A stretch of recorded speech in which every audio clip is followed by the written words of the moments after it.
Hello दोस्तों, स्वागत है आपका हमारे चैनल द लर्निंग लैब पर, जहां हम आपके लिए लेकर आए हैं उत्तर प्रदेश स्पेशल और करंट अफेयर्स की प्रैक्टिस सीरीज, जिसके प्रत्येक सेट पेपर में हमने 50 क्वेश्चन को मेंशन किया है, जिसके अंतर्गत उत्तर प्रदेश में जितनी भी आपकी परीक्षाएं हुई हैं उनके PYQ, important question, important current affairs को ऐड करके ये 50 क्वेश्चन हमने सम्मिलित किए हैं। इस सीरीज के अंतर्गत आपकी 20 वीडियोस उपलब्ध होंगी, जिसके अंतर्गत प्रत्येक के अंतर्गत आपके 50 क्वेश्चन मेंशन किए जाएंगे। ये जो प्रैक्टिस सीरीज हम आपके लिए लेकर आए हैं, ये आपके कौन कौन से एग्ज़ाम के लिए महत्वपूर्ण है, जैसे उत्तर प्रदेश लेखपाल, उत्तर प्रदेश SI, उत्तर प्रदेश जो आपके होमगार्ड का एग्ज़ाम होना है, चाहे हेल्थ वर्कर का एग्ज़ाम होना है, कांस्टेबल का एग्ज़ाम होना है, उन सभी के लिए ये भी जो सीरीज है आपकी बेहद ज़्यादा महत्वपूर्ण है। ध्यान रखना है, एक भी वीडियो आपको मिस नहीं करना है। आपसे सिर्फ इतना ही रिक्वेस्ट है कि अगर आपको कंटेंट पसंद आए तो वीडियो को लाइक, चैनल को सब्सक्राइब, बेल आइकन को प्रेस जरूर कर लीजिएगा, जिससे कि आने वाले जो नेक्स्ट तीसरा वीडियो होगा उसका नोटिफिकेशन भी आपको प्राप्त हो जाए। आपके लिए इन्फॉर्मेशन है, जो बच्चे 1 जनवरी से लेकर 31 दिसंबर 2025 तक का उत्तर प्रदेश स्पेशल का करंट अफेयर्स पढ़ना चाहते हैं, तो ऑलरेडी उत्तर प्रदेश मैराथन की वीडियो उपलब्ध है, आप उसे जाकर देख सकते हैं। तो चलिए देखते हैं आज का अपना पहला क्वेश्चन। गुड सैमरिटन इनिशिएटिव के अंतर्गत उत्तर प्रदेश सरकार के द्वारा सड़क दुर्घटना पीड़ित को बचाने वाले व्यक्ति को कितने रुपए देने की घोषणा की है? 25,000, 30,000, 35,000, 40,000, इनमें से कोई नहीं। तो देखिए, क्वेश्चन में आपसे पूछा जा रहा है कि गुड सैमरिटन इनिशिएटिव के अंतर्गत जिसे उत्तर प्रदेश सरकार के द्वारा प्रारंभ किया गया है, सड़क दुर्घटना किसी व्यक्ति के साथ हो जाती है तो उस व्यक्ति के बचाने वाले को कितने रुपए देने की घोषणा की है? सही आंसर है ऑप्शन नंबर आपका 1, 25,000 रुपये प्रदान करने की घोषणा की है। अब इस 25,000 से संबंधित चीज़ें समझ लीजिए, क्या क्या चीज़ें हैं आपकी। अगर किसी की व्यक्ति की, अगर मान के चलिए किसी के साथ में सड़क दुर्घटना हो जाती है, तो उसको गोल्डन आवर में, कौन से आवर में? आपके गोल्डन आवर में अगर आप हॉस्पिटल उसे पहुंचा रहे हो तो आपको 25,000 रुपये प्रदान किए जाएंगे, और आपको एक व्यक्ति का नाम भी प्रदान किया जाएगा, जिसे हम क्या कहेंगे? राहवीर कहेंगे। ऐसे व्यक्ति को जो आपकी हेल्प करेगा, यानी जो हेल्प करेगा हॉस्पिटल उस व्यक्ति को पहुंचाएगा, लेकिन किसके अंतर्गत? गोल्डन आवर के अंतर्गत। अब ये गोल्डन आवर क्या होता है? तो जैसे मान के चलना किसी की दुर्घटना घटित हो गई, दुर्घटना घटित होने के बाद में जो 1 घंटा आपका होता है उसे हम गोल्डन आवर कहते हैं। ये उत्तर प्रदेश सरकार के द्वारा पहल स्टार्ट की गई है गुड सैमरिटन इनिशिएटिव के अंतर्गत। अगर सड़क दुर्घटना होती है तो बचाने वाले व्यक्ति को कितने रुपए प्रदान किए जाएंगे? सही आंसर है ऑप्शन नंबर 1, 25,000 रुपये प्रदान किए जाएंगे। उत्तर प्रदेश में छात्रों के भरण पोषण भत्ता कितने रुपए बढ़ा दिया गया है? 2,000, 3,000, 4,000, 5,000, इनमें से कोई नहीं। तो देखिए, इस क्वेश्चन में आपसे बोला जा रहा है कि उत्तर प्रदेश सरकार के द्वारा छात्रों के भरण पोषण के लिए कितने रुपए भत्ता बढ़ा दिया गया है पर मंथ। तो सही आंसर है ऑप्शन नंबर 1, 2,000 रुपये बढ़ा दिए गए हैं पर मंथ। मान के चलिए कि जो पहले छात्र हुआ करते थे उनको कितने रुपए मिलते हैं? तो उनको पहले 2,000 रुपये पर मंथ आपके मिल रहे थे, लेकिन सरकार ने अभी क्या किया है कि 2,000 रुपये और इसमें ऐड कर दिए हैं। अब जो टोटल होंगे वो कितने रुपये मिलेंगे? 4,000 रुपये पर मंथ अब उनको मिलेंगे उनके भरण पोषण के लिए। सही आंसर है ऑप्शन नंबर 1।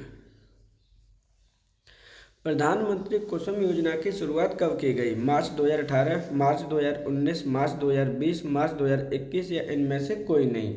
अब देखिए, आपका एक क्वेश्चन पूछा जा रहा है, इम्पोर्टेंट क्वेश्चन है, आपका करंट अफेयर से रिलेटेड है। प्रधानमंत्री कुसुम योजना की शुरुआत कब की गई है? ये करंट अफेयर से कैसे संबंधित है वो भी मैं आपको समझाऊंगा। सही आंसर है ऑप्शन नंबर 2, मार्च 2019 में आपकी कुसुम योजना प्रारंभ की गई थी। अब ये जो कुसुम योजना प्रारंभ की गई है उसका उद्देश्य क्या है वो भी आपको याद रखना है, क्योंकि ये क्वेश्चन आपके लेखपाल में आया हुआ है जो 2022 में एग्ज़ाम हुआ था। इसमें जितने भी आपके किसान लोग हैं, किसानों को क्या करना है? ऑफ ग्रिड प्रदान करनी है। क्या करनी है आपको? ऑफ ग्रिड प्रदान करनी है, अर्थात सोलर पैनल के थ्रू इलेक्ट्रिसिटी जनरेट करवानी है, जिससे उन्हें क्या हो कि इलेक्ट्रिसिटी मिले और उनके पानी की मोटर इजीली चल सके। ये इसका उद्देश्य है। सही आंसर है ऑप्शन नंबर 2, मार्च 2019 में इसे प्रारंभ किया गया है। इंस्पायर पुरस्कार मानक योजना के अंतर्गत उत्तर प्रदेश के किस जिले को प्रथम स्थान प्रदान किया गया है? लखनऊ, प्रयागराज, प्रतापगढ़, कानपुर, इनमें से कोई नहीं। तो देखिए यहाँ पे डायरेक्टली क्वेश्चन आपसे पूछा जा रहा है कि इंस्पायर पुरस्कार योजना के अंतर्गत उत्तर प्रदेश के किस जिले को प्रथम स्थान प्रदान किया गया है? सही आंसर है ऑप्शन नंबर आपका 2 ऑप्शन नंबर आपका है 3, प्रतापगढ़ जिले को प्रथम स्थान प्रदान किया गया है। अब ये जो आपकी योजना से संबंधित कुछ फैक्ट समझ लीजिए। इंस्पायर पुरस्कार मानक योजना है क्या?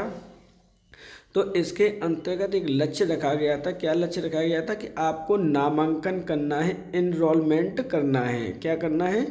इनरोलमेंट करना है, बच्चों का नामांकन इसके अंतर्गत आपका करना है। इसके अंतर्गत जो उत्तर प्रदेश है आपका, राज्यों में अगर देखा जाए, स्टेट वाइज देखा जाए, तो उत्तर प्रदेश का प्रथम स्थान है। वहीं दूसरा स्थान किसका है? राजस्थान का आपका दूसरा स्थान है। और तीसरा स्थान इसके अंतर्गत किसका है? तो वो है आपके कर्नाटक का। लेकिन इस क्वेश्चन में पूछा गया है कि उत्तर प्रदेश में कौन से जिले का प्रथम स्थान है? तो वो है प्रतापगढ़ का। ध्यान रखिएगा, उत्तर प्रदेश की बात की जा रही है। उत्तर प्रदेश के रेफरेंस में अगर ये क्वेश्चन पूछा जाता है जिले वाइज, तो वहाँ पर आपका क्या है? प्रतापगढ़ है। वहीं उत्तर प्रदेश का दूसरा जिला है वो प्रयागराज है। और तीसरा जिला आपका राजधानी लखनऊ है। ध्यान रखना है, जितने भी आपके टॉप जिले हैं, ये इम्पोर्टेंट फैक्टर है आपका। टॉप जो 15 जिला हैं इसके अंतर्गत, उसमें उत्तर प्रदेश के कितने ज़िले मेंशन किए गए हैं? तो उसमें से टॉप 50 में 22 ज़िले तो ओनली किसके हैं? आपके यूपी के हैं। इसलिए ये क्वेश्चन आपका इम्पोर्टेंट है। क्वेश्चन में पूछा गया कि उत्तर प्रदेश का प्रथम जिला कौन सा है? तो सही आंसर होगा option number 3, Pratapgarh. Senior national volleyball championship 2026 का आयोजन कहाँ किया जाएगा? जयपुर, मुंबई, वाराणसी, नई दिल्ली या इनमें से कोई नहीं। तो देखिए यहाँ पर क्वेश्चन आपसे पूछा गया है कि जो आपकी सीनियर नेशनल वॉलीबॉल चैंपियनशिप 2026 होने वाली है, उसका आयोजन कहाँ किया जाना है? तो सही आंसर क्या होगा? ऑप्शन नंबर 3, ये वाराणसी शहर में इसका आयोजन किया जाना है। अब इसका आयोजन कब किया जाना है, कब से कब तक इसका आयोजन हो रहा है, या वर्तमान में क्या कंडीशन है, एक एक करके हम समझ लेते हैं। तो जो इसका आयोजन है वो कब से कब तक प्रारंभ हो चुका है? तो 4 जनवरी से लेकर कल यानी 11 जनवरी तक इसका आयोजन होना है 2026 में।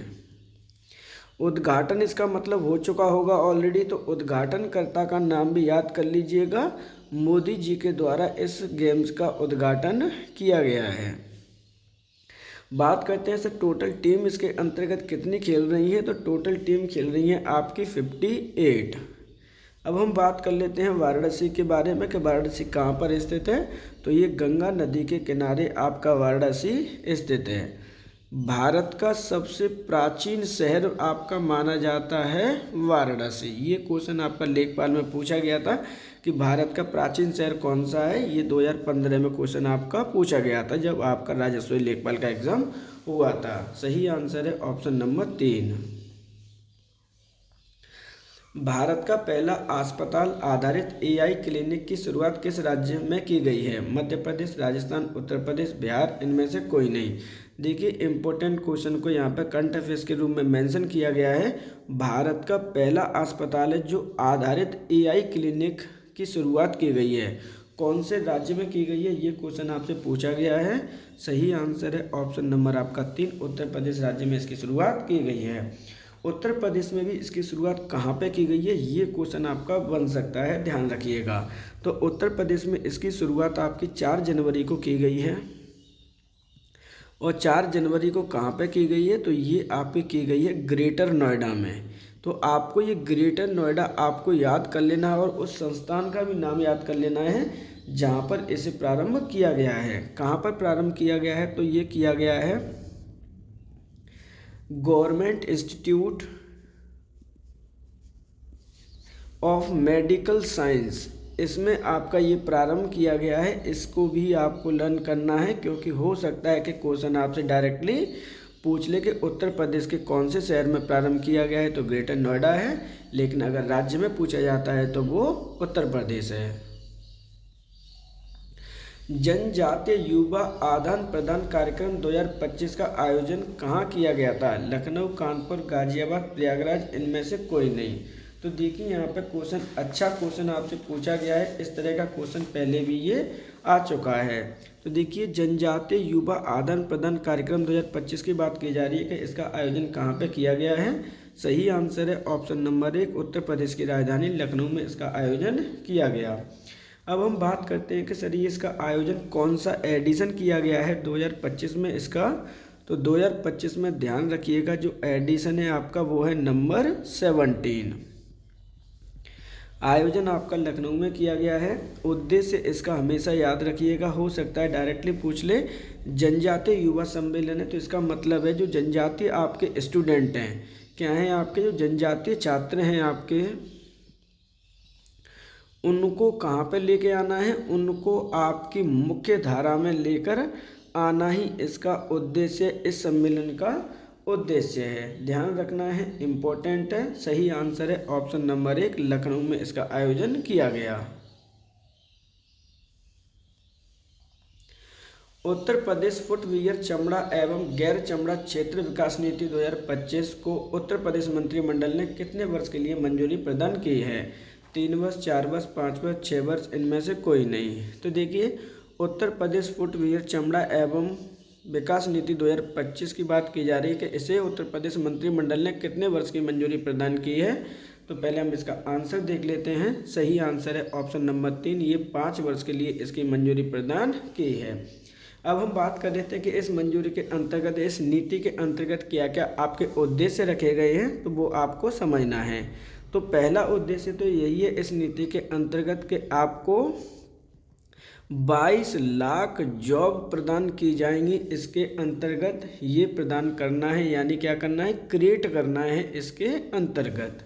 दूसरा और क्या क्या है, तो इसके अंतर्गत जो भी जॉब क्रिएशन होगी आपकी, उसके अंतर्गत जो स्थापना होनी है 100% आपकी स्टाम्प ड्यूटी क्या रहेगी आपकी, फ्री रहेगी आपकी। ये चीज़ यहाँ पे अच्छी की गई है गवर्नमेंट के द्वारा, जिससे कि संस्थानों का क्या हो सके, आपका स्टेबलाइजेशन हो सके, स्थापना हो सके। अगर आप 50 एकड़ से अधिक भूमि पर कोई पार्क या क्लस्टर स्थापना करते हैं तो उसमें 25% पूंजीगत सब्सिडी भी दी जाएगी। अर्थात आप अगर मान के चलिए कि 50 एकड़ एरिया में आप क्या कर रहे हैं, कोई भी संस्थान लगा रहे हैं, तो उसके लिए आपको 25% पूंजीगत छूट भी आपको मिलेगी। ये जो मुख्य पॉइंट है मैंने आपको बता दिए हैं, तो यही से आपके इम्पोर्टेंट हैं।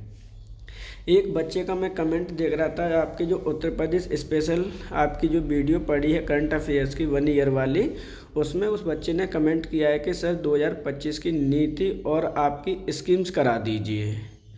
तो आपसे प्रॉमिस किया जा रहा है कि नीति और स्कीम्स आपकी बहुत जल्दी हम कराने वाले हैं। हो सकता है कि आपके नेक्स्ट जो संडे आने वाला है, उसको हम नीति का ही एक पूरा डिटेल वीडियो आपके लिए लेकर आने वाले हैं। इस संडे को क्या आने वाला है आपका स्पेशल में, वो भी समझ लीजिए, क्योंकि आपके UPSSC एग्ज़ाम जितने भी हैं वो टारगेटेड किए गए हैं हमारे अपने चैनल के द्वारा। तो जितने भी उत्तर प्रदेश में आपके नेशनल पार्क हैं आपके, चाहे वो जैव विविधता वाले हों, आपके कीटम झील वाले हों, या फिर जितनी भी आपकी आंध्र भूमियाँ हैं, उससे संबंधित आपका टॉपिक वीडियो अपलोडेड होगा संडे को। तो आप सभी से रिक्वेस्ट है कि इम्पोर्टेंट टॉपिक है, आप सभी बेल आइकन को प्रेस कर लीजिएगा, जिससे कि आने वाली वीडियो का नोटिफिकेशन भी आपको प्राप्त हो सके। हम इस बात का बहुत ध्यान रख रहे हैं कि आप लोग क्या तैयारी करना चाह रहे हैं, किस वे में आपकी UPSSC की तैयारी की जा रही है, कौन से पैटर्न पर आपके क्वेश्चन आए जा रहे हैं। नीति और स्कीम्स का वीडियो बहुत जल्दी अवेलेबल होगा। प्रधानमंत्री सूर्य घर योजना के अंतर्गत प्रतिदिन सोलर इकाई लगाने में किस राज्य का प्रथम स्थान है? राजस्थान, मध्य प्रदेश, बिहार, छत्तीसगढ़, इनमें से कोई नहीं। तो देखिए यहाँ पे बात क्या की जा रही है, यहाँ पे आपसे बात की जा रही है प्रधानमंत्री सूर्य घर योजना के अंतर्गत प्रतिदिन सोलर यूनिट लगाने में प्रथम स्थान कौन से राज्य का है? तो सही आंसर है ऑप्शन नंबर 5, इनमें से कोई नहीं, क्योंकि जो फर्स्ट आपकी रैंक प्रदान की गई है वो किसके की गई है? तो वो आपके उत्तर प्रदेश राज्य को प्रदान की गई है। इसके अंतर्गत जो आपकी यूनिटों की स्थापना की जा रही है, उत्तर प्रदेश में 991 यूनिट की स्थापना की जा रही है पर डे। ये डाटा आपको लर्न कर लेना है, उत्तर प्रदेश सरकार के द्वारा ये डाटा दिया गया है। प्रधानमंत्री सूर्य घर योजना की अगर हम बात करते हैं कि सर ये प्रारंभ कब की गई थी और इसका उद्देश्य क्या है, तो ध्यान रखिएगा ये प्रारंभ की गई है आपके फरवरी 2024 में। कहाँ से की गई है वो ज़्यादा इम्पोर्टेंट है, तो ये आपके वाराणसी शहर से ये प्रारंभ की गई थी। मोदी जी के द्वारा इसका उद्घाटन किया गया है। ध्यान रखना है कब तक ये लागू रहेगी, तो 2026 से 27 तक ये लागू रहेगी, इस चीज़ को भी आपको समझना है। इसके अंतर्गत लगभग आपके 15,000 से लेकर 18,000 रुपये तक क्या किया जाएगा, आपका बेनिफिट हो सकता है इस योजना के अंतर्गत। तो एक एक पॉइंट आपका इम्पोर्टेंट है, ध्यान रखिएगा। सही आंसर है ऑप्शन नंबर 5, उत्तर प्रदेश। निर्यात प्रोत्साहन नीति 2025-30 के अंतर्गत किस वर्ष तक निर्यात को दोगुना करने का लक्ष्य रखा गया है? 2029, 2030, 2031, 2032, इनमें से कोई नहीं। तो देखिए यहाँ पे बात की गई है निर्यात प्रोत्साहन नीति 2025-30 की कि किस वर्ष तक आपके निर्यात को दोगुना करने का लक्ष्य रखा गया है। सही आंसर है ऑप्शन नंबर आपका 2, 2030 तक आपको दोगुना निर्यात यानी एक्सपोर्ट को दोगुना करने का लक्ष्य रखा गया है। अब देखिए निर्यात प्रोत्साहन नीति 2025-30 है, इसके संबंध कुछ और भी फैक्ट समझ लीजिए, इम्पोर्टेंट है आपके। तो यहाँ पर अगर कोई व्यक्ति डिजिटल मार्केट ओपन करना चाहता है, क्या करना चाहता है, डिजिटल मार्केटिंग करना चाहता है, उसके लिए गवर्नमेंट क्या प्रदान करने की कह रही है, तो अगर तो आपको 1 लाख रुपए देने की बात कह रही है गवर्नमेंट। अगर कोई भी फेयर यानी मेला लगाने की बात की जा रही है, उसमें गवर्नमेंट आपकी कितनी हेल्प कर रही है, तो उसमें गवर्नमेंट आपकी 25,000 रुपये प्रदान कर रही है। निर्यात इसके अंतर्गत आपको प्रमाणन दिया जाएगा, सर्टिफिकेशन किया जाएगा, उसके अंतर्गत 75% या फिर आपके 25 लाख से अधिक का नहीं होना चाहिए। ये भी आपका नीति से सवाल है और नीति ये आई है आपकी 2025-30 के लिए उत्तर प्रदेश सरकार के द्वारा। आपसे प्रॉमिस किया जा रहा है कि आपकी नीतियों का जो टॉपिक है आपका बहुत जल्दी नेक्स्ट संडे को आपकी वीडियो अवेलेबल होगी। बस आपको करना क्या है कि चैनल को सब्सक्राइब कर लेना है, बेल आइकन को प्रेस कर लेना है, जिससे कि जब भी आपका नीति वाला वीडियो आए नोटिफिकेशन आपको इजीली प्राप्त हो जाए। जनगणना 2011 के अनुसार उत्तर प्रदेश का प्रति वर्ग किलोमीटर जनसंख्या घनत्व क्या है? अब देखिए यहाँ पे जो क्वेश्चन पूछा गया है उत्तर प्रदेश से संबंधित क्वेश्चन पूछा गया है और जनघनत्व से संबंधित क्वेश्चन पूछा गया है। जनगणना 2011 की बात की जा रही है कि उत्तर प्रदेश के प्रति वर्ग किलोमीटर जनसंख्या घनत्व कितना है? 829, 920, 720, 620, इनमें से कोई नहीं। तो सही आंसर है ऑप्शन नंबर 1, 829 प्रति वर्ग किलोमीटर का आपका जनघनत्व है उत्तर प्रदेश का। तो देखिए उत्तर प्रदेश से संबंधित कुछ चीज़ें भी फैक्ट भी हम समझ लेते हैं जनघनत्व के संबंधित। जनघनत्व होता क्या है, पहले तो यही आपका इम्पोर्टेंट पॉइंट हो जाता है। तो ध्यान रखिएगा जनघनत्व आपका संबंधित किससे, तो आपके 928 प्रति वर्ग किलो स्क्वायर मीटर एरिया में लोग निवास करते हैं, उसे हम क्या कहते हैं, जनघनत्व कहते हैं। और ये यूपी का जनघनत्व है। अगर हम भारत के जनघनत्व की बात करते हैं तो सर कितना है, तो भारत का ओनली 382 है। ये चीज़ आपको याद रखना है, प्रति वर्ग किलोमीटर स्क्वायर एरिया। सही आंसर है यहाँ पे ऑप्शन नंबर 1। राष्ट्रीय ग्रामीण पेयजल कार्यक्रम के अंतर्गत 2022 तक देश में हर ग्रामीण व्यक्ति को उनके घरेलू परिसरों में या उनके घरों में क्षैतिज या ऊर्ध्वाधर दिशा में 50 मीटर की दूरी से कम पर कितने लीटर व्यक्ति प्रतिदिन पेयजल उपलब्ध कराना चाहिए? 80, 60, 70, 40 इनमें से कोई नहीं। ध्यान रखिएगा ये जो क्वेश्चन है आपका लेखपाल में आ चुका है, और ये क्वेश्चन कब आया है? 2015 के एग्ज़ाम जो हुआ था राजस्व परिषद का, राजस्व विभाग का जो एग्ज़ाम हुआ था लेखपाल में, उसमें ये क्वेश्चन पूछा गया है, जिसके अंतर्गत आपकी 2025 में कितनी वैकेंसी निकाली है? 7,994 वैकेंसी निकाली है। उसी आयोग ने ये क्वेश्चन पूछा है, किसके अंतर्गत? राष्ट्रीय ग्रामीण पेयजल कार्यक्रम के अंतर्गत 50 मीटर की दूरी तक कितने लीटर प्रति व्यक्ति पेयजल उपलब्ध कराने का उद्देश्य रखा गया था 2022 में। अब ये चेंज हो चुका है, ध्यान रखिएगा। पहले इसका आंसर सही था क्या? 70 लीटर प्रति व्यक्ति आपका पानी उपलब्ध कराना अनिवार्य है। अब इसका जो लक्ष्य है वो चेंज हो गया है, ध्यान रखिएगा। एक एक पॉइंट आपका इम्पोर्टेंट है। 2015 में ये क्वेश्चन पूछा जा चुका है, पहली शिफ्ट में ये क्वेश्चन आपका पूछा गया था। आप जाकर एग्ज़ाम पेपर देख सकते हैं। अब ये जो उद्देश्य पूरा करना है वो 2028 तक पूरा करना है, क्योंकि सभी को ये पानी उपलब्ध नहीं कराया गया है अभी तक। सही आंसर है ऑप्शन नंबर आपका 3। उत्तर प्रदेश में 75 जिलों सहित कितने प्रमुख मंडल हैं? 27, 18, 32, 23 इनमें से कोई नहीं। ये क्वेश्चन भी आपका लेखपाल में ऑलरेडी पूछा जा चुका है 2015 में। अच्छा, आपसे मैं डायरेक्टली ही बोल दे रहा हूँ, ये जो उत्तर प्रदेश के क्वेश्चन आपके यहाँ पे ऐड किए गए हैं वो लेखपाल 2015 में जो आपकी पहली शिफ्ट और सेकंड शिफ्ट हुई है उसके क्वेश्चन इसमें ऐड किए गए हैं, यानी PYQ ऐड किए गए हैं, जिससे कि आइडिया मिल सके कि राजस्व विभाग कैसे क्वेश्चन आपसे पूछता है। उत्तर प्रदेश में ऑलरेडी 75 जिले हैं ही हैं। क्वेश्चन पूछा गया कि प्रमुख मंडल कितने हैं, तो सही आंसर है ऑप्शन नंबर आपका 2। प्रमुख आपके 18 मंडल हैं उत्तर प्रदेश में। एक एक करके हम बात कर लेते हैं सभी चीज़ों के बारे में। तो देखिए यहाँ पर बात कर रहे हैं किसकी? जिलों की। तो ज़िले कितने हैं उत्तर प्रदेश में? तो वो 75 ज़िले हैं आपके। मंडल की अगर बात करते हैं तो ऑलरेडी हमें पता चल चुका है 18 मंडल हैं। नगर निगम की बात कर लेते हैं आपके, क्योंकि नगर निगम भी आपसे पूछ लिए जाते हैं, तो 17 आपके नगर निगम हैं। वहीं अगर हम बात करते हैं आंसर की, तो सही है ऑप्शन नंबर 2, 18 प्रमुख मंडल हैं।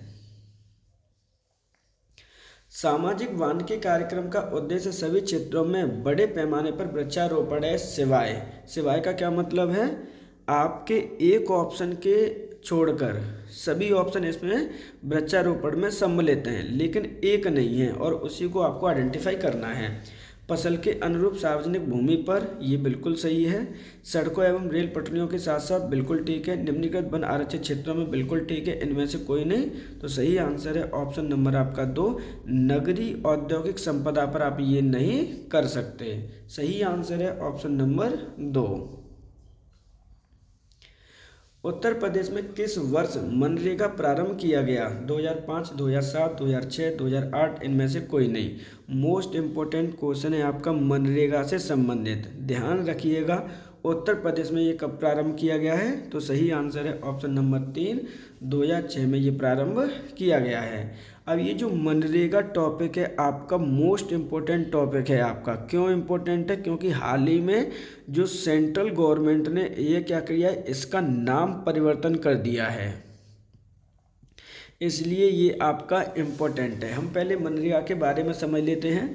पहले ये आपका नरेगा के नाम से प्रारंभ हुआ था 2006 में। जब इसमें क्या कर दिया, 2009 में इसका नाम परिवर्तन करके क्या कर दिया गया था, मनरेगा कर दिया गया था।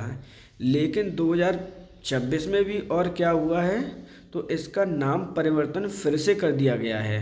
ये चीज़ आपको याद रखनी है, मोदी गवर्नमेंट ने इसका नाम परिवर्तन कर दिया है, और इस पे मैं डिटेल वीडियो लेकर आने वाला हूँ, जिससे कि फुल डिटेल इसके बारे में आपका होगा कि मनरेगा कब प्रारंभ हुआ था, कितने जिलों में प्रारंभ हुआ था, कहाँ से हुआ था, इसका नाम कब पड़ा, नरेगा कब पड़ा, क्या वर्क है, क्या वर्क नहीं है, मोटा मोटा समझ लीजिए। पहले इसमें 100 दिन का आपको वर्क दिया जा रहा था, लेकिन गवर्नमेंट ने अब क्या कर दिया है कि 125 दिन का वर्क इसके अंतर्गत अब दिया जाएगा, इसलिए इसका नाम परिवर्तन भी कर दिया गया है। क्वेश्चन में पूछा गया है आंसर, तो सही है ऑप्शन नंबर 2।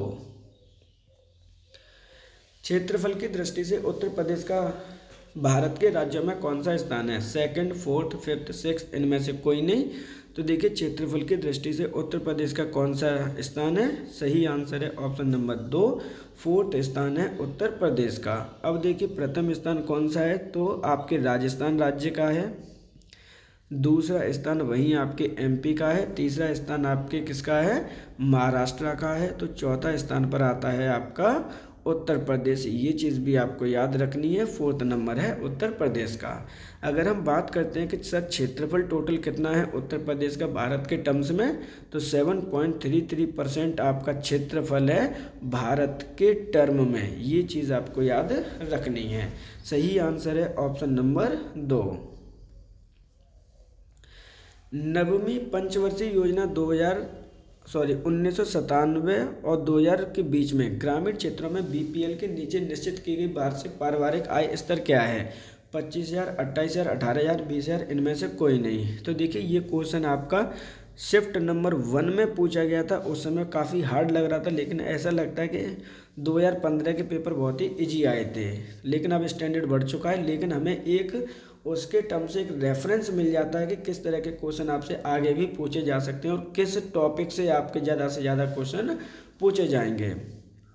तो देखिए ये पंचवर्षीय योजना है। कौन सी पंचवर्षीय योजना है? 9th पंचवर्षीय योजना है आपकी, 5 ईयर प्लान है आपका।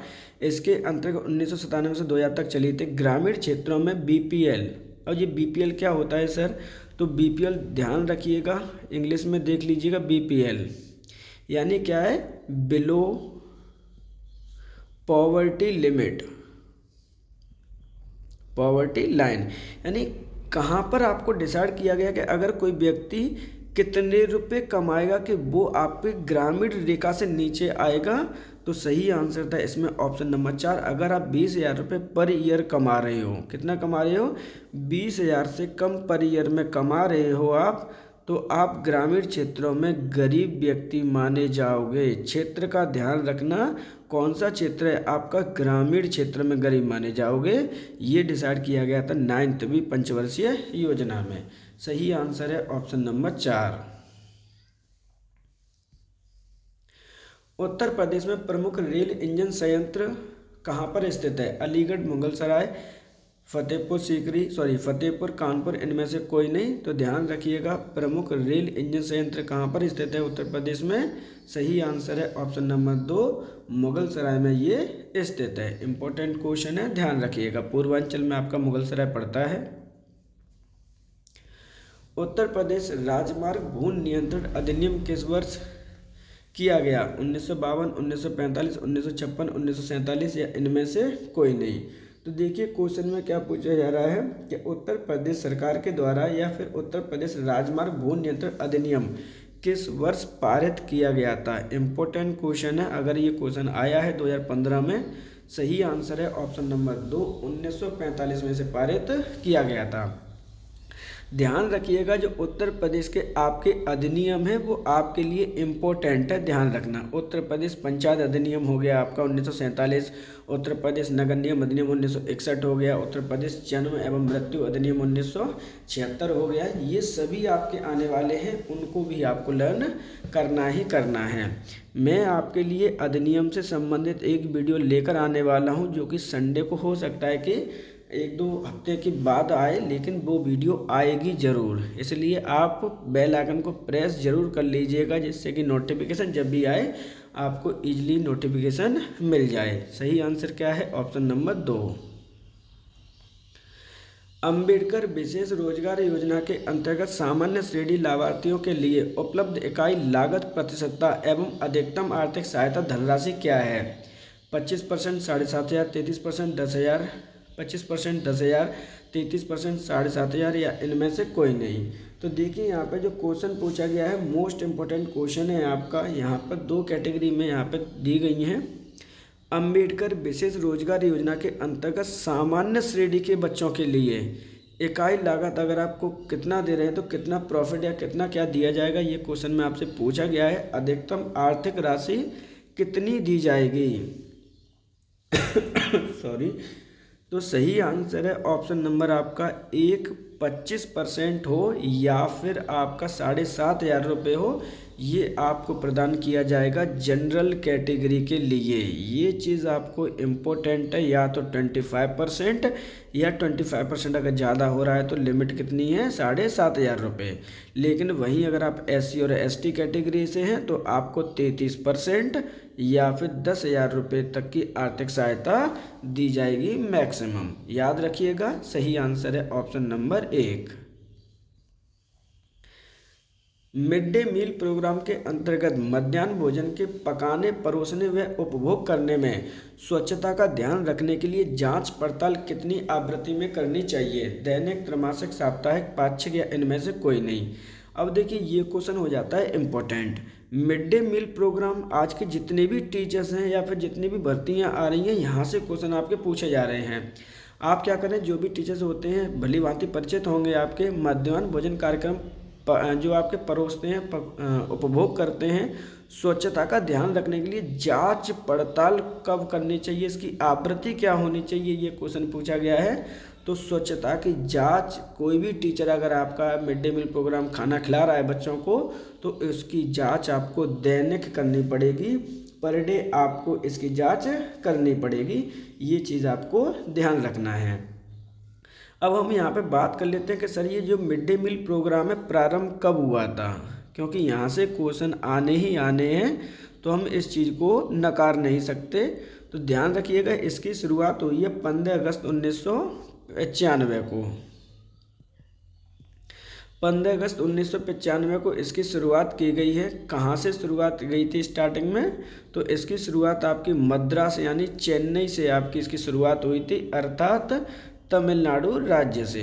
तो सही आंसर क्या है, ऑप्शन नंबर 1, दैनिक आपको स्वच्छता की जांच करनी पड़ेगी। एक ग्राम पंचायत में महिलाओं के लिए कितने प्रतिशत पद आरक्षित होने चाहिए? 25%, 20%, 33%, 40%, इनमें से कोई नहीं। तो देखिए, एक ग्राम पंचायत में महिलाओं के लिए आरक्षण की बात की गई है। पहले हम इसका आंसर देख लेते हैं। सही आंसर है ऑप्शन नंबर 3, 33% जो पद होते हैं वो महिलाओं के लिए आरक्षित होते हैं। ये चीज़ को आपको ध्यान रखना है। अब हम बात करते हैं ये प्रावधान कहाँ पे दे रखे हैं, किसके अनुसार हुए थे।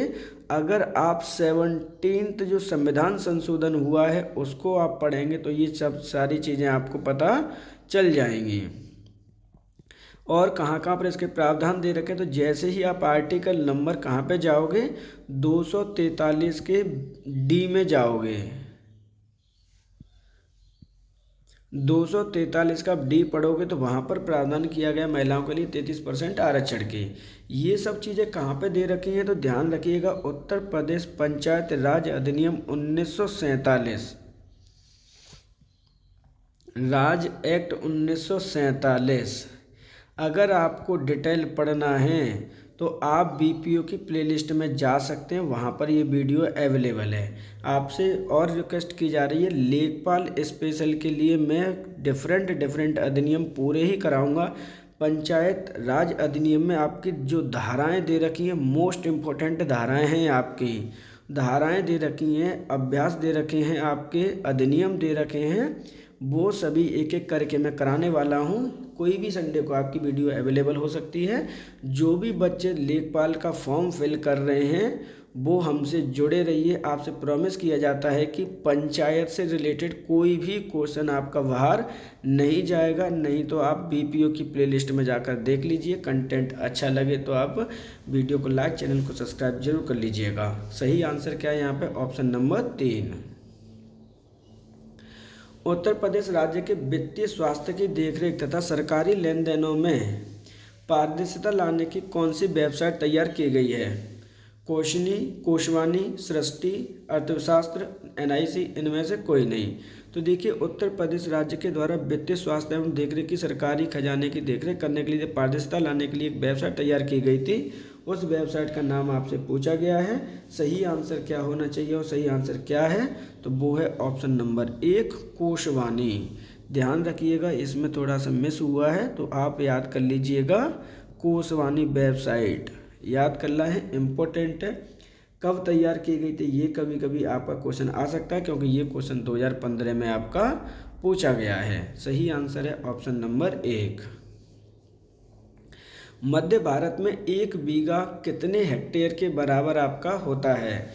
0.2529 हेक्टेयर, 0.4425 हेक्टेयर, 0.2025 हेक्टेयर, 0.3058 हेक्टेयर या इनमें से कोई नहीं। तो देखिए यहाँ पे बात की जा रही है मध्य भारत की कि 1 बीघा कितने हेक्टेयर के बराबर आपका होता है। ये क्वेश्चन बहुत ज़्यादा इम्पोर्टेंट है, एरिया से संबंधित क्वेश्चन आपके आते ही आते हैं, ध्यान रखिएगा। तो सही आंसर यहाँ पे क्या होगा? तो सही आंसर है ऑप्शन नंबर आपका 1, 0.2529 हेक्टेयर होता है 1 बीघा के बराबर। ध्यान रखना है, इम्पोर्टेंट क्वेश्चन है आपका। अगर हम बात करते हैं कि सर 1 हेक्टेयर कितने बीघा के बराबर होता है, अपने मध्य भारत की अगर हम बात करें तो 1 हेक्टेयर में आपके 3 बीघा होते हैं, ये चीज़ आपको याद रखनी है। और क्या क्या होता है, 1 बीघा का क्वेश्चन आपका पूछा जाता है कितने बिस्वा के बराबर होता है, तो ये 20 बिस्वा के बराबर होता है। 1 बिस्वा में कितनी जगह होती है सर, क्या ये भी क्वेश्चन आ सकता है? तो बिल्कुल आ सकता है, 1248 फीट स्क्वायर जगह आपकी होती है, ये चीज़ आपको याद रखनी है। सही आंसर है यहाँ पे ऑप्शन नंबर 1। कौन सी शास्त्रीय नृत्य का रूप उत्तर प्रदेश में उद्भव हुआ है? कुचिपुड़ी, कथक, घूमर, भरतनाट्यम, इनमें से कोई नहीं। मोस्टली सभी को आंसर पता ही होगा, इसको हम थोड़ा सा जल्दी से कर लेते हैं इस आंसर को। सही आंसर है ऑप्शन नंबर 2, कथक आपका उत्तर प्रदेश का शास्त्रीय नृत्य है। लेकिन जो अदर ऑप्शन दे रखे हैं वो भी समझ लीजिए। कुचिपुड़ी कहाँ का है? तो ये आपका केरला का है। घूमर आपके राजस्थान राज्य का फोक डांस है आपका। और भरतनाट्यम है वो है आपके तमिलनाडु का शास्त्रीय नृत्य। तो सही आंसर है ऑप्शन नंबर 2। SGSY का पूर्ण रूप क्या है? स्वर्ण जयंती ग्राम स्वरोजगार योजना, स्वर्ण जयंती ग्राम सड़क सुरक्षा योजना, स्वर्ण जयंती ग्राम सुरक्षा योजना, स्वर्ण जयंती ग्रामीण सेवा योजना या इनमें से कोई नहीं। तो देखिए इस तरह के क्वेश्चन आपके आने ही आने हैं, ध्यान रखिएगा। एक एक करके हम बात कर लेते हैं, क्योंकि यहाँ से क्वेश्चन आपका पहले भी आ चुका है। 2015 में ये क्वेश्चन आपका पूछा गया है, क्योंकि इसमें जो पहली शिफ्ट और सेकंड शिफ्ट के जो क्वेश्चन इंपॉर्टेंट है उत्तर प्रदेश के सभी मेंशन किए गए हैं।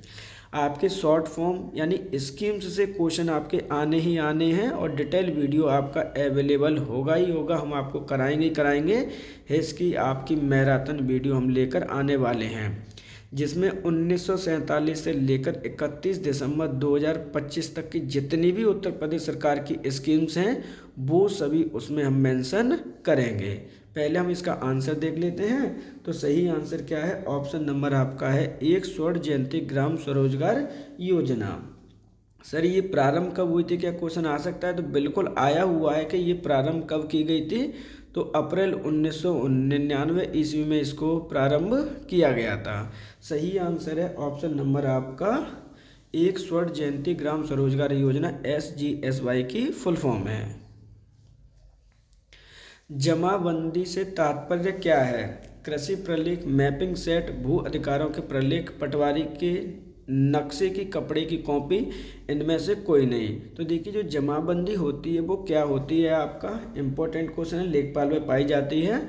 भू अभिलेखों का प्रलेख होती है आपकी जमाबंदी।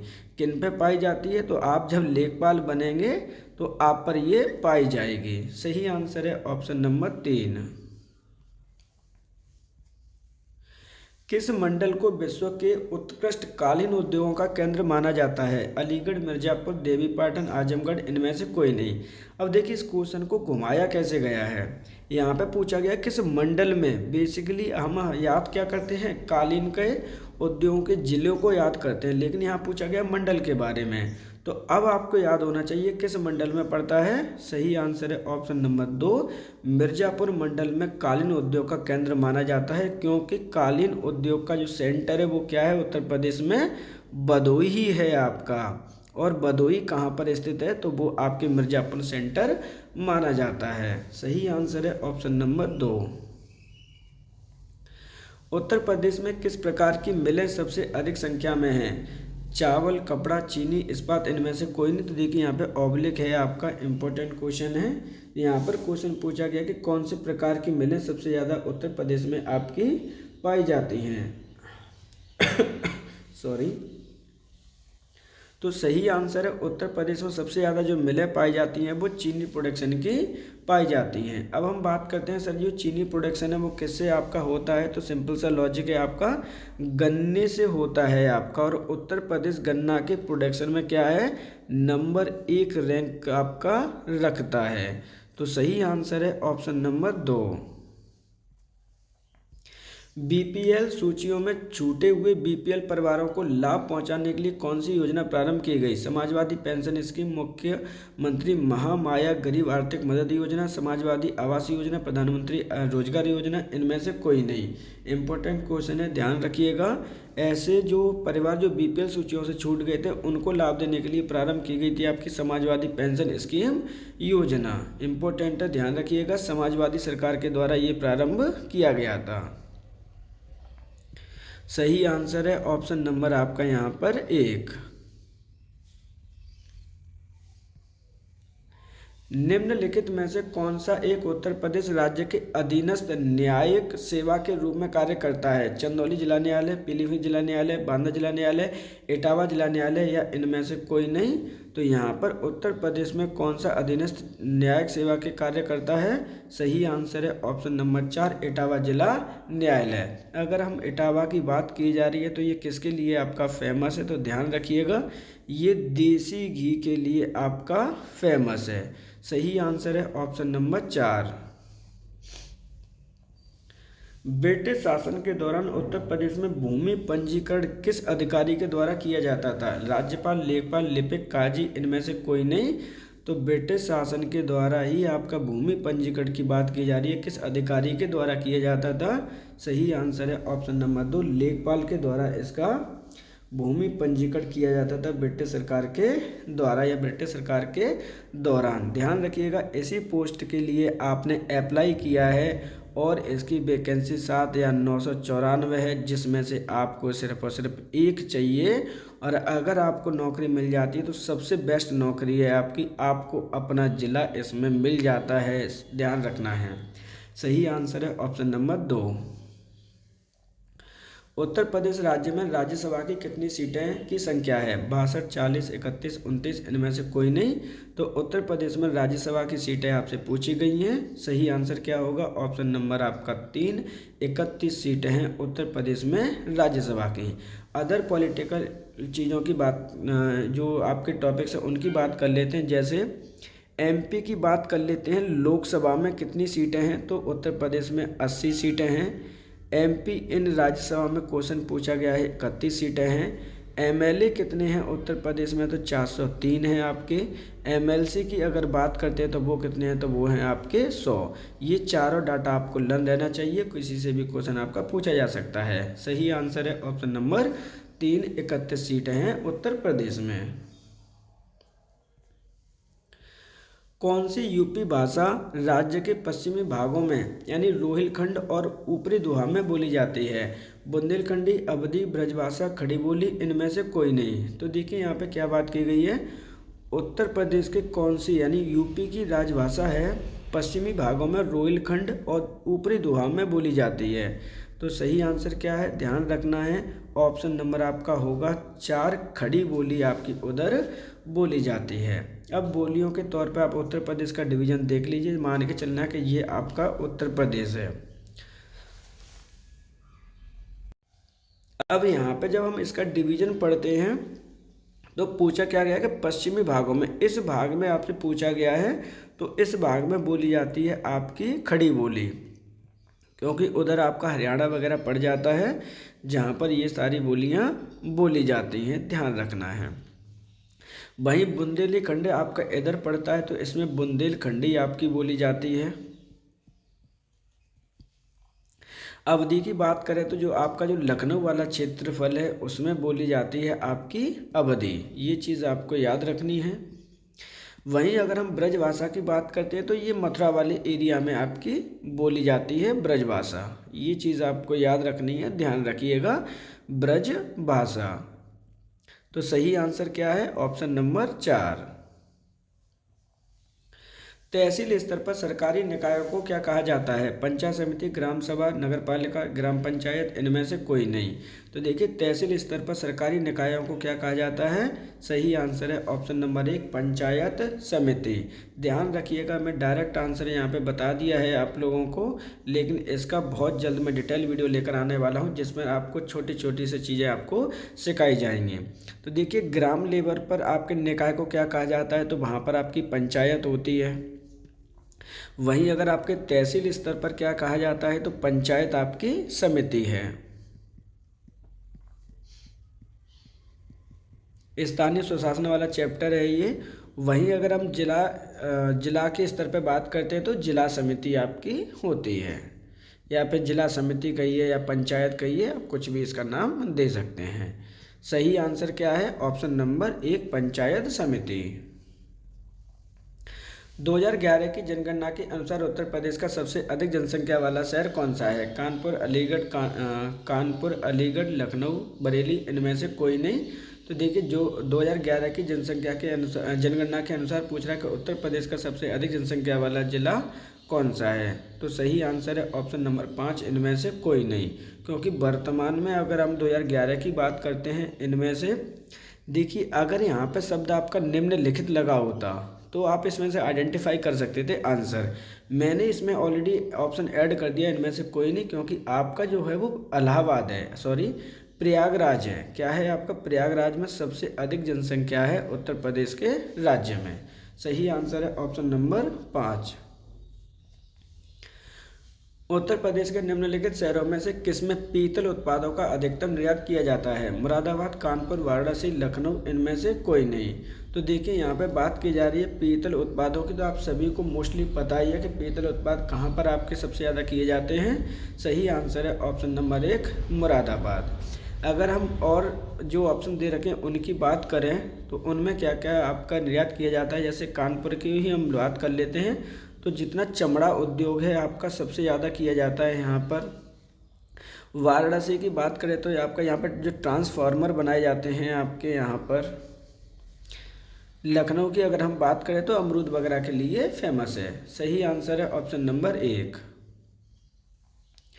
उत्तर मध्य रेलवे का मुख्यालय कहाँ पर स्थित है? झांसी, गाजियाबाद, आगरा, इलाहाबाद, इनमें से कोई नहीं। तो उत्तर मध्य रेलवे का जो मुख्यालय है उत्तर प्रदेश में ही स्थित है। Option number 1 Allahabad. यानी आपका हो सकता है कि अब जो क्वेश्चन पूछा जाए वो प्रयागराज के नाम से पूछा जाए, ध्यान रखना है। सही आंसर है ऑप्शन नंबर 4। भारत में स्थित किस शहर को विश्व का सबसे पुराना शहर माना जाता है? देखिए ये क्वेश्चन आपका 2015 में ऑलरेडी पूछा जा चुका है, ध्यान रखना है, इम्पोर्टेंट है। विश्व का सबसे प्राचीन शहर कौन सा है भारत में? सही आंसर है कुशीनगर, आगरा, वाराणसी, सारनाथ, इनमें से कोई नहीं। तो सही आंसर है ऑप्शन नंबर 4 वाराणसी। इम्पोर्टेंट है, ध्यान रखिएगा। गंगा नदी के किनारे आपका बसा हुआ है, जहाँ पर काशी विश्वनाथ का मंदिर है। सही आंसर है ऑप्शन नंबर 3 वाराणसी। चमड़े की वस्तुओं के लिए प्रसिद्ध जिले हैं? आगरा, कानपुर, सोनभद्र, इलाहाबाद, जौनपुर, रामनगर, मुरादाबाद, लखनऊ, इनमें से कोई नहीं। तो देखिए यहाँ पे बात की गई है चमड़े की वस्तुओं के लिए कौन से जिले आपके प्रसिद्ध हैं? सही आंसर है ऑप्शन नंबर 1 कानपुर और आगरा, 2 जिले हैं जो चमड़े की वस्तुओं के लिए फेमस है। सही आंसर है ऑप्शन नंबर आपका 1। इंदिरा आवास योजना जो केंद्र समर्थित योजना का राज्य सरकार के साथ लागत सहभाजन अनुपात क्या है? 20%, 80%, 75% 64%, 90-10%, इनमें से कोई नहीं। तो देखिए इंदिरा आवास योजना की बात की जा रही है कि इसमें जो सेंट्रल सरकार होती है और राज्य सरकार होती है उसमें कितना रुपया दिया जाता है? सही आंसर है ऑप्शन नंबर 2 75% और 25% का शेयर होता है स्टेट और सेंट्रल गवर्नमेंट के अंतर्गत। भूमि कृषि का रिकॉर्ड कौन सा है? जमाबंदी, खतौनी, पंचनामा, गिरदावरी, इनमें से कोई नहीं। ये मोस्टली क्वेश्चन आपका आता ही आता है, लेखपाल से संबंधित क्वेश्चन है, ध्यान रखिएगा। और किसी भी एग्जाम में ये क्वेश्चन पूछा जा सकता है, क्योंकि ये जो क्वेश्चन है वो लोकल गवर्नमेंट से संबंधित है, इसलिए ये क्वेश्चन है मैंने यहाँ पर ऐड किए हुए हैं, जिससे आपको एक आइडिया मिल जाए कि सर पंचायत किस तरह से क्वेश्चन आपके आ सकते हैं। और ख़ास करके जो एसआई की तैयारी बच्चे कर रहे हैं उनके लिए भी ये इम्पोर्टेंट है, ध्यान रखना है। तो कृषि रिकॉर्ड कौन सा होता है, वो है ऑप्शन नंबर 4 गिरदावरी, इसको हम कहते हैं। तैयार कौन करता है सर, तो तैयार की जाती है आपके लेखपाल के द्वारा, ये चीज़ आपको याद रखनी है। सही आंसर है ऑप्शन नंबर 4। एक बिस्वा का 1 बीघा क्या अनुपात है, आधा, 1/4, 1/10, 1/20 या इनमें से कोई नहीं। तो ध्यान रखिए यहाँ पे क्या बोला जा रहा है कि एक जो बिस्वा होता है वो बीघा का कौन सा अनुपात है। तो सही आंसर है ऑप्शन नंबर आपका 4 1 बिस्वा, यानी 1/20 आपका क्या है, बीघा है। तो मान के चलिए जैसे आपका 1 बीघा है, मैं 1 बीघा की यहाँ पे क्वांटिटी की बात करते हैं, तो कितने बिस्वा होते हैं, तो इसमें आपके बिस्वा होते हैं 20। तो क्या रेशियो हो जाएगा, 1:20 का रेशियो इसमें हो जाएगा। और यही क्वेश्चन आपसे पूछा गया है। सही आंसर है ऑप्शन नंबर 4। 1 एकड़ कितने वर्ग गज के बराबर होता है, 4840, 4425, 2225, 3025, इनमें से कोई नहीं। तो देखिए 1 एकड़ भूमि कितने वर्ग गज के बराबर होती है। सही आंसर है ऑप्शन नंबर आपका 1 4840 वर्ग गज के बराबर होती है आपकी एक भूमि। अगर हम बात करते हैं सर 1 वर्ग गज में कितने फीट स्क्वायर होते हैं, क्योंकि हमारे यहाँ तो फीट स्क्वायर में क्वेश्चन पूछे जाते हैं, तो 1 वर्ग गज में आपके 9 फीट स्क्वायर होते हैं। ये चीज़ आपको याद रखनी है, क्योंकि 1 गज बराबर कितने फीट होते हैं, 3 फीट होते हैं। ये चीज़ भी आपको याद रखनी है। सही आंसर है ऑप्शन नंबर आपका 1 4840 वर्ग गज होता है 1 एकड़ जमीन में। NREGP का पूर्ण रूप क्या है, राष्ट्रीय ग्रामीण उद्यमिता गारंटी योजना, राष्ट्रीय ग्रामीण शिक्षा गारंटी योजना, राष्ट्रीय ग्रामीण गारंटी कार्यक्रम, राष्ट्रीय क्षेत्रीय रोजगार गारंटी कार्यक्रम, इनमें से कोई नहीं। तो NEGP की फुल फॉर्म है आपकी नेशनल ग्रामीण एम्प्लॉयमेंट गारंटी प्रोग्राम। ये ध्यान रखिएगा, इम्पोर्टेंट क्वेश्चन है आपका, यहाँ से मैं लिख दे रहा हूँ इसको, जिससे कि आप इंग्लिश में भी लर्न कर सकें। National rural employment guarantee programme, ये चीज़ आपको याद रखनी है, ध्यान रखिएगा। सही आंसर क्या है, ऑप्शन नंबर आपका 3। एक व्यक्ति के लिए पंचायत का सदस्य बनने की न्यूनतम आयु सीमा कितनी है, 18 वर्ष, 21 वर्ष, 35 वर्ष, 25 वर्ष, इनमें से कोई नहीं। एक व्यक्ति को पंचायत का सदस्य बनना है, उसकी न्यूनतम आयु कितनी होनी चाहिए। सही आंसर है ऑप्शन नंबर 2 21 वर्ष की आयु होनी चाहिए। देखिए यहाँ पर थोड़ा सा इसके बारे में हम चर्चा कर लेते हैं, पंचायत के बारे में, कि पंचायत का अगर आपको प्रधान बनना है या फिर आपको वार्ड मेंबर यानी सदस्य बनना है, तो आपकी मिनिमम एज कितनी होगी, आपकी 21 वर्ष की होगी। लेकिन वही क्वेश्चन आ जाए कि ग्राम सभा का सदस्य बनना है सर, तो कितनी आयु होनी चाहिए। तो अगर आप ग्राम सभा का सदस्य बनना चाहते हो तो आपकी आयु 18 वर्ष की होनी चाहिए, क्योंकि जब आप वोट देने का अधिकार कितने में मिल जाता है, आपको 18 वर्ष में वोटिंग आप कर सकते हैं। वहीं आपके राष्ट्रपति की आयु 35 वर्ष है मिनिमम, राष्ट्रपति और राज्यपाल की। 25 की आयु आप MLA बन सकते हैं, आप MP बन सकते हैं, ध्यान रखिएगा। सही आंसर है ऑप्शन नंबर यहाँ पर 1 21 वर्ष। उत्तर प्रदेश के प्रमुख व्यावसायिक फसल क्या है, गेहूं, मक्का, चावल, गन्ना या फिर इनमें से कोई नहीं। व्यवसाय का मतलब नगदी फसल भी पूछा जा सकता है कि आप किसका व्यापार कर सकते हैं। तो सही आंसर है ऑप्शन नंबर 4 गन्ना व्यावसायिक फसल है उत्तर प्रदेश की। उत्तर प्रदेश में एक वर्ष में न्यूनतम कितनी ग्राम सभा की बैठक होनी चाहिए, 2 3 4 5, इनमें से कोई नहीं। तो देखिए एक वर्ष में न्यूनतम ग्राम सभा की बैठक के बारे में क्वेश्चन पूछा गया है। मैं फिर से रिपीट कर दे रहा हूँ कि आपकी पंचायत से संबंधित उत्तर प्रदेश पंचायत राज अधिनियम 1947 का वीडियो बहुत जल्द अवेलेबल होगा, जिसमें सारी चीज़ें कराई जाएंगी। ग्राम सभा कराई जाएगी, पंचायत कराई जाएगी, प्रधान कराया जाएगा, सचिव कराया जाएगा, लेखपाल कराया जाएगा, कार्यकाल कराया जाएगा, कहाँ से कौन सी समिति हुई है, संशोधन कितने हुए हैं, कहाँ पर राष्ट्रीयकरण किया गया है, ये सारी चीज़ें मैं आपको कराने वाला हूँ।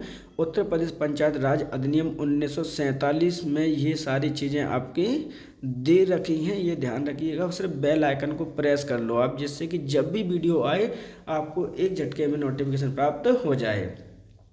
क्वेश्चन पूछा गया कि ग्राम सभा की मिनिमम कितनी बैठक होनी चाहिए, तो ध्यान रखिएगा सही आंसर है ऑप्शन नंबर आपका 1, 2 मिनिमम बैठक होनी चाहिए ग्राम सभा की। देखिए, ग्राम सभा और ग्राम पंचायत बोथ आर डिफरेंट। ग्राम सभा की मिनिमम 2 बैठक होनी चाहिए आपके ईयर में। वहीं अगर आपसे ग्राम पंचायत के बारे में पूछा जाता है तो ध्यान रखिएगा इसकी बैठक आपकी 1 मंथ में एक बार तो आपकी होनी है, इसलिए ये क्वेश्चन आपका इम्पोर्टेंट है। सही आंसर है ऑप्शन नंबर 2। उत्तर प्रदेश के उच्च न्यायालय के मुख्य न्यायाधीश की नियुक्ति कौन करता है? राज्यपाल, राष्ट्रपति, प्रधानमंत्री, सर्वोच्च न्यायालय का मुख्य न्यायाधीश या इनमें से कोई नहीं? तो उच्च न्यायालय के मुख्य न्यायाधीश की नियुक्ति कौन करता है? सही आंसर है ऑप्शन नंबर आपका 2, राष्ट्रपति महोदय के द्वारा इसकी नियुक्ति की जाती है मुख्य न्यायाधीश की। ध्यान रखिएगा, आर्टिकल नंबर जैसे ही आप 124 पढ़ते हैं वहाँ पर आपके जो भी न्यायाधीश होते हैं उनके बारे में दे रखा है। ये सुप्रीम कोर्ट के लिए प्रावधान यहाँ पे किए गए हैं, जहाँ पर राष्ट्रपति आपसे बोलता है कि कौन कौन से न्यायालय के मुख्य न्यायाधीशों की नियुक्ति किसके द्वारा की जाएगी। उत्तर प्रदेश के कितने पहाड़ी जिलों को काटकर उत्तराखंड का निर्माण किया गया था? 10, 11, 12, 13 इनमें से कोई नहीं? तो देखिए, उत्तर प्रदेश के कितने पहाड़ी जिलों को काटकर उत्तराखंड का निर्माण किया गया है, क्वेश्चन पूछा गया है। सही आंसर है ऑप्शन नंबर आपका 3, 13 पहाड़ी जिलों को काटकर उत्तराखंड का निर्माण किया गया है। इस क्वेश्चन की थोड़ी सी हम डिटेल देख लेते हैं। उत्तराखंड का जो निर्माण हुआ है वो कब हुआ है? नवंबर 2000 में इसका गठन हुआ था। कितने जिलों को काटकर बनाया गया? तो 13 पहाड़ी जिलों को काटकर बनाया गया है। ध्यान रखिएगा, इम्पोर्टेंट है। सही आंसर है ऑप्शन नंबर 4। इस तरह से आज के हमारे जो 50 क्वेश्चन है यहाँ पे कंप्लीट हो चुके हैं। ध्यान रखिएगा, आपका जो 51वां क्वेश्चन है आपके लिए, हाल ही में यूनेस्को के द्वारा प्रदेश के किस शहर को सिटी ऑफ गैस्ट्रोनॉमी घोषित किया गया है? ये आपका अभ्यास प्रश्न है, ऑलरेडी लास्ट वीडियो में हमने करा दिया है। आप इसका आंसर आप कमेंट बॉक्स में दे सकते हैं। ये चीज़ आपको मेंशन करनी है कमेंट बॉक्स में इसका आंसर। आपके लिए इन्फॉर्मेशन है, जो बच्चे 1 जनवरी से लेकर 31 दिसंबर 2025 की कंप्लीट करंट अफेयर्स पढ़ना चाहते हैं उत्तर प्रदेश स्पेशल की, तो वीडियो चैनल पर ऑलरेडी उपलब्ध है, आप उसे जाकर देख सकते हैं। ये 1000 क्वेश्चन सीरीज का सेकंड वीडियो है, ऑलरेडी फर्स्ट वीडियो चैनल पर उपलब्ध है, आप उसे भी जाकर दे सकते हैं। अभ्यास प्रश्न का आंसर जरूर दीजिएगा। आज के लिए इतना ही, आप सभी का धन्यवाद।